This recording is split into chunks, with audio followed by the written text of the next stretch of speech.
Spirit of the living God, make us one, give us hope, show us grace, and be with us now. Amen. For the last 25 years, I've taught freshman world history, or at least I attempted to teach freshman world history. According to the State Department of Education, I was supposed to cover from the Renaissance up until the 1980s. And this was supposed to be done in 2 trimesters. I never could get it, not even with paring down subjects. One topic that I always covered, however, was the agricultural revolution, which started in the late 1600s. I thought, okay, these kids live in Kansas. They need to know a little bit about farming and its importance. Someone had to grow it before you could open the can, dump it in a bowl, put it in the microwave, and eat it. One point that I tried to drive home frequently, and hopefully they still remember, is farming is a crapshoot. And I do have verification. Morgan remembers me saying that. Of course, it got laughs. Teacher saying crap in class. I had to explain what craps was, not that I've ever played it. It was also on my final. Think about it. What other chosen profession has so many risks? Right, Jerry? Farmers do not control the weather. Drought, hail, wind, too much rain.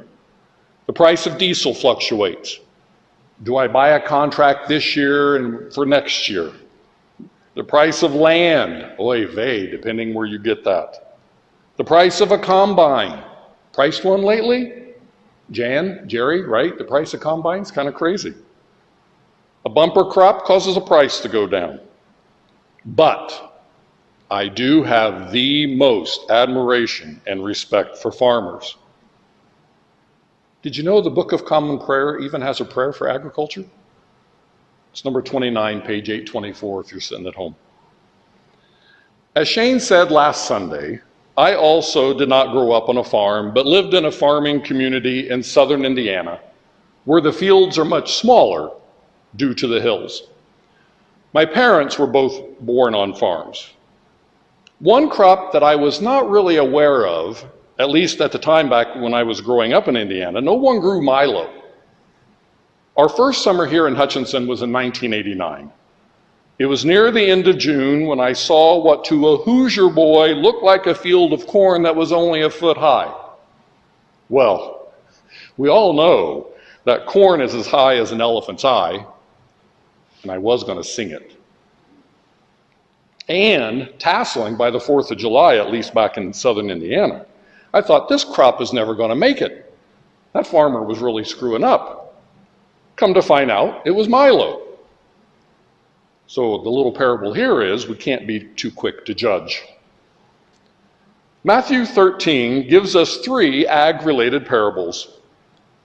Last week we had the sowers. The parable of the mustard seed is in here. And today's parable of the wheat and the weeds. As you just heard, good wheat seed had been sown by the slaves, but at some point during a night, the enemy came in and put in weeds in the same field. The King James Version of the Bible calls these weeds tares. So the subtitle of this parable could be, wait for it, the terrible parable. Feel free to use that if you would like. Today it is believed that this weed was darnel, or false wheat, a weed bitter and unpleasant to the taste with narcotic-like effect. True wheat and darnel look identical until they both head out. In biblical times, Roman law actually forbade the intentional sowing of darnel into someone else's field. This was purely a malicious act, as if farming isn't hard enough anyway. Well, you can imagine the eye rolls the slaves gave the owner when they questioned him about the crop. Maybe he grabbed the wrong seeds. Maybe there was a mix-up at Burpee Seed Company. Maybe he bought some magic beans. When the slaves asked about pulling the weeds early, the owner knew that too many of the good plants would be pulled along with the bad, or that the roots would be intertwined, ruining the crop as well. Many times growing up, I've seen farmers walking the fields, chopping out the weeds and the volunteer corn that would take nutrients away from the actual plants. Back in southern Indiana, a nasty weed was goldenrod, especially in what we Hoosiers call the bottomlands. The owner wisely said to wait until the harvest. Even when headed out, it would take time to separate the good from the bad. He said the reapers would bundle the bad and burn it all, and the good would be stored into his barns. After Jesus told this parable, I suspect there was a lot of head scratching, because it just didn't quite make sense. Jesus just kind of puts it out there without an explanation. But then he had the disciples by himself, and so he explained it. But let's review the characters once again. The sower of the seeds, the good seeds, was the Son of Man. The field represents the world. The good seeds themselves are the children of God, while the weed seeds are the children of evil. The enemy is the devil. The harvest is judgment day, and the reapers are the angels. Jesus tells us that we all, good and not so good, are all living together in this world. He warns us of false prophets and messiahs who are out there claiming to be holy and caring people.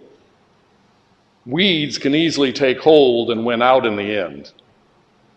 It's tough being in the world today and not allowing it to consume us. Situations in life can also make us falter. A middle manager likes to see the profits of her company, but wonders about the bookkeeping. A whistleblower is asked to look the other way for the good of the company. Life is tough.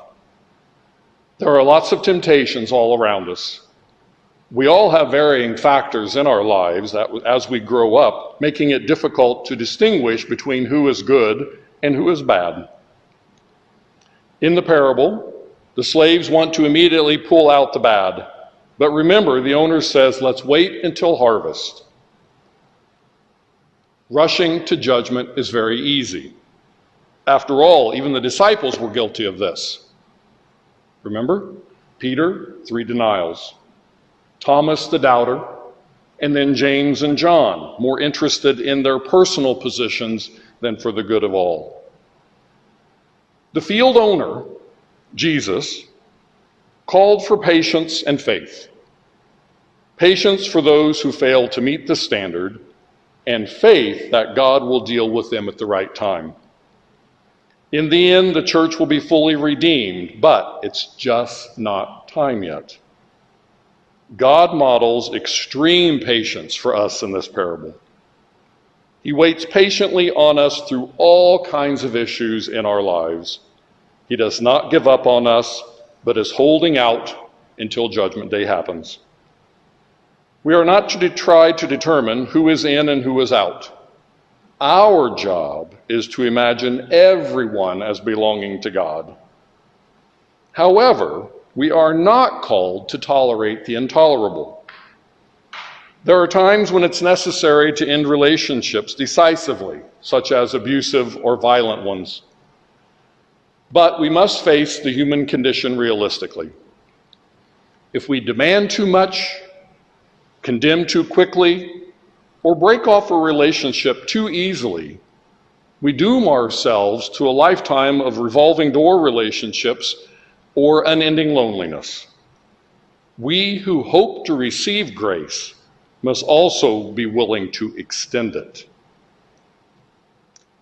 Jesus wraps up the parable by telling the reapers, his angels, to collect and then burn the weeds, but then to gather the wheat into his barns. We are warned not to judge people. Judgment is the entire picture of one's life, and by God's grace, atonements can be made. No one who sees only part of a thing can judge the whole. The same is true with life. You've got to see the whole thing, which only God can do. He can and will distinguish the good from the bad. Judgment is not hasty, but as the Bible tells us, it is coming, and we need to be prepared. On Judgment Day, God will separate the wheat from the chaff. His angels will throw the evil ones into the fiery furnace where there will be wailing and gnashing of teeth. The good will be collected and will be taken to heaven. After the explanation, Jesus ends with a bold exclamation point statement. Let anyone with ears listen. But as we know, not everyone who hears actually listens. Patrick Wilson, a minister and pastoral theologian, had this to say about the subject. Jesus did not say that the kingdom was like a rock, fixed and solid and firm and unchanging. Jesus did not say that the kingdom was like a machine that you put some things into and get some things out. He said it was like an enormous tree that grows out of a tiny seed. A tree that grows so enormous that all the birds can come and find shelter in its branches, even strange little ducks like you and me. That is the way the kingdom is, growing from the very beginning into all that God has intended. From the foundation of the world, the very first moment of creation, it is the kingdom that has been on God's mind, and God is infinitely patient as it grows. It is our job to imagine once again that everyone belongs to God, and with all we can muster, to try to embrace through Jesus Christ God's holy and purposeful hesitation. Remember Micah 6, verse 8. Act justly, love mercy, walk humbly. Amen.